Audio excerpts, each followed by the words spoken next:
அரசியலமைப்பு சட்டத்தின் அடிப்படையில் செயல்படுவதை விரும்பாத பாஜக குடியரசுத் தலைவர் மூலம் குழப்பத்தை ஏற்படுத்த நினைப்பதாக மனிதநேய மக்கள் கட்சியின் தலைவர் ஜவாஹிருல்லா தெரிவித்துள்ளார். ஈரோடு மாவட்டம் கோபிச்செட்டிப்பாளையத்தில் மனிதநேய மக்கள் கட்சியின் தலைமை செயற்குழு கூட்டம் நடைபெற்றது. மாநில தலைவரும் பாபநாசம் சட்டமன்ற தொகுதி உறுப்பினருமான ஜவாஹிருல்லா தலைமையில் நடைபெற்ற இக்கூட்டத்தில் பல்வேறு தீர்மானங்கள் நிறைவேற்றப்பட்டது.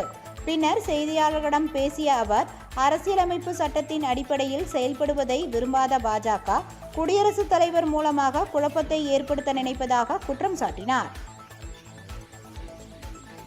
தெளிவாக உச்சநீதிமன்றத்தினுடைய தலைமை நீதிபதியாக தற்போது பொறுப்பேற்றிருக்கின்ற நீதியரசர் பி.ஆர். கவாய் தெளிவான ஒரு பதிலை சொல்லிவிட்டார். உச்சநீதிமன்றம் பெரிதா ஜனாதிபதி பெரிதா என்பதல்ல, அரசமைப்பு சட்டம் பெரிது என்று சொல்லியிருக்கிறார்.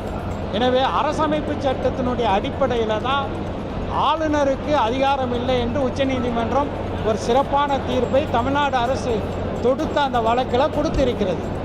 எனவே அரசமைப்பு சட்டம்தான் பெரிது.